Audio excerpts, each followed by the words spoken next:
He changed our anniversary dinner reservation to a table for two, for him and his colleague. I sat at the bar sipping champagne, watching him slip my bracelet onto her wrist, calling it a family heirloom. I walked over, unclasped it and smiled. "You're right. It belonged to my grandmother. Along with the house you're now evicted from." He laughed, until security arrived with her husband. I left them both with the bill and a restraining order. "Happy anniversary, darling." I wasn't supposed to be at the bar tonight.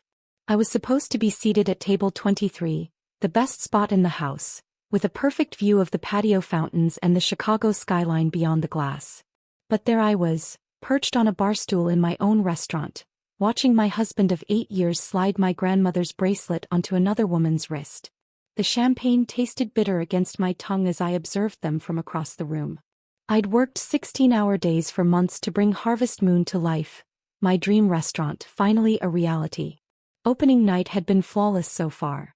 The critics were impressed, the dining room was packed, and my signature autumn squash risotto had received nothing but praise. Everything was perfect except for the table I couldn't stop staring at. "Is everything all right, chef?" Marco, my head bartender, refilled my flute with Dom Perignon, the same bottle I'd been saving for Axel and me to share tonight. "Our 8th anniversary. Just taking a breather," I lied, forcing a smile. "The kitchen has everything under control." Before we begin this journey of betrayal and sweet revenge, I want to take a moment to thank you for joining me at tonight's table. If you're hungry for more stories of women reclaiming their power when the world serves them heartbreak, consider subscribing. It's completely free and helps our community of survivors and thrivers grow stronger. Now let's. 30 minutes earlier, I'd slipped away from the controlled chaos of the kitchen to freshen up before Axel arrived. We had reservations at 8, a table for two that I'd personally arranged with a tasting menu that told the story of our relationship through food. 8 courses for 8 years. I'd even asked the pastry chef to recreate our wedding cake for dessert. My phone had dinged with a text message as I was reapplying my lipstick. "Need to change reservation to accommodate colleague. Table for two, but I'll be bringing Hazel from the campaign office. You understand? Happy anniversary, will make it up to you." I'd stared at that message for a full minute, my heart sinking as I reread those clinical words. "You understand." Did I? This wasn't the first time Axel had prioritized his budding political career over our marriage, but bringing another woman to our anniversary dinner? That was new. I'd called the maitre d' immediately. "There's been a change to my husband's reservation," I said calmly. "Please keep his table for two but add a glass of our best champagne at the bar. That'll be for me." Now I watched as Axel laughed at something Hazel said, his hand lingering on her forearm. She was everything I wasn't, polished in that campaign-ready way, with honey blonde hair that fell in perfect waves past her shoulders. Her red dress hugged curves that my chef's coat had hidden for years.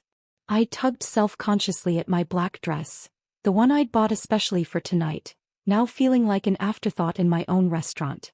8 anniversaries. The first, we'd gone camping in Michigan, making love under the stars after a dinner of hot dogs and beans. The 5th, Paris, where Axel had surprised me with cooking classes at Le Cordon Bleu, the push I'd needed to finally pursue my culinary dreams. Last year he'd forgotten entirely, coming home at midnight with a hastily purchased gas station rose and mumbles about campaign meetings running late. I fingered the stem of my champagne flute, remembering how we used to be. Before the campaign.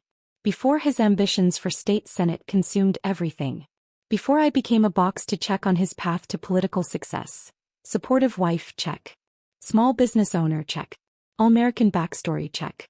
The sommelier approached their table with the wine I'd selected for us, a 2012 Barolo that we'd first tasted on our honeymoon in Italy.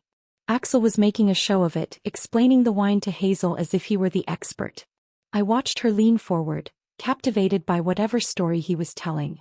Then the light caught something on her wrist and my entire body went cold. The bracelet. My grandmother's tennis bracelet. Delicate diamonds set in white gold, with a distinctive Art Deco clasp that couldn't be mistaken for anything else. I'd worn it on our wedding day as my something old. It had been in my family for 3 generations. I remembered the day I'd shown it to Axel, telling him about my grandmother pawning it during hard times to keep our family afloat, only to buy it back years later with her saved tips as a waitress. How she'd given it to me on her deathbed.